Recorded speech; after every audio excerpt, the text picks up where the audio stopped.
Hi Robinson, this is a great poem. This is probably the best I've seen this year.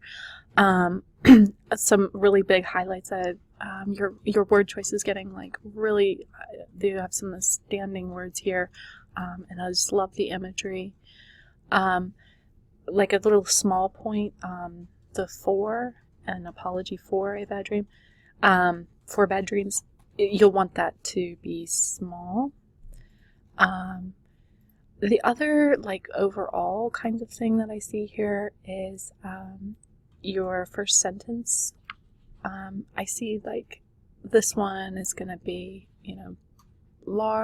capitalized. This one's going to be small here. I guess what you would want is to have them all one way or all the other, just for consistency's sake. Just pick one and run with it.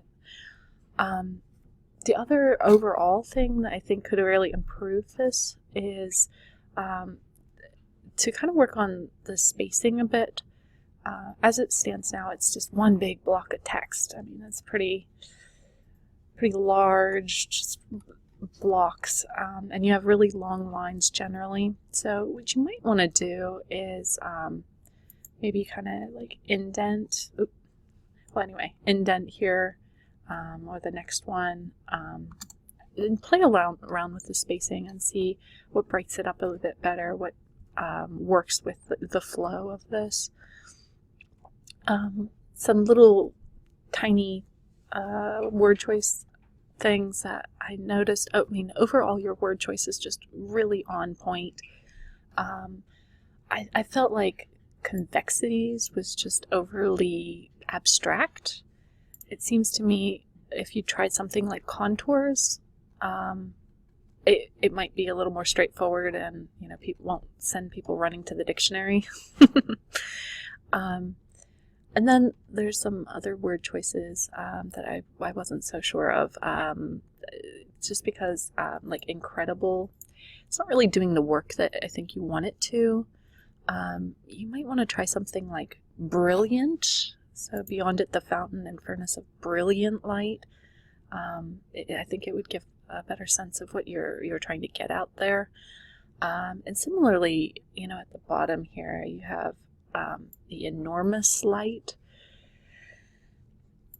I don't know that I have a recommendation for that one, but certainly reconsider what you want to get out of it, because I don't know that enormous is really working, and conveying what you really want it to. There's one tiny spot, little weakness in here, I felt like, where you have repetition, where it just kind of throws off the rhythm that you've built up.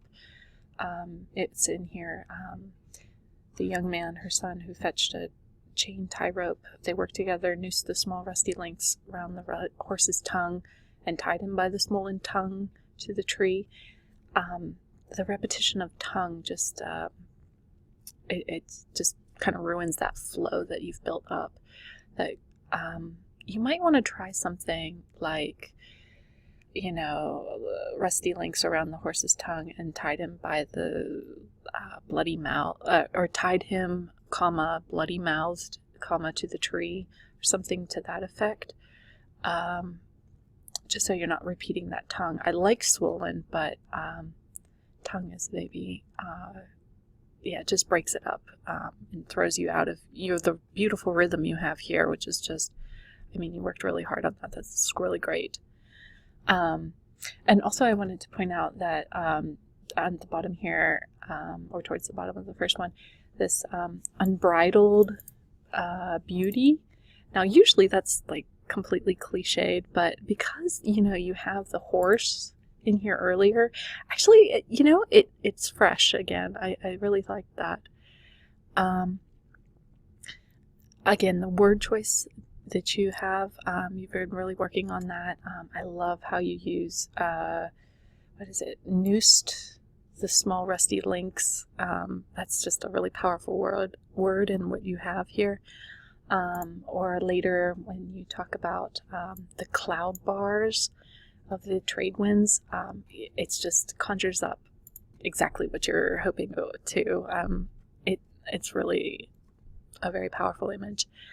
And the imagery you have throughout, I love this, like a great stone someone has cut to a sharp edge and polished to a shining. That's just a really great image, especially at the beginning, when you're easing people into this scene, and it starts out and it's very kind of abstract or kind of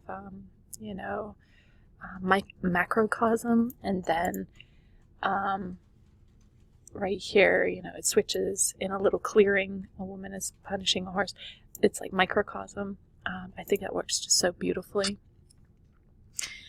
But yeah, the other things that I thought, the purple light heavy with redwood, great imagery there. And we have, the small rusty links again. You can just really imagine that very quickly.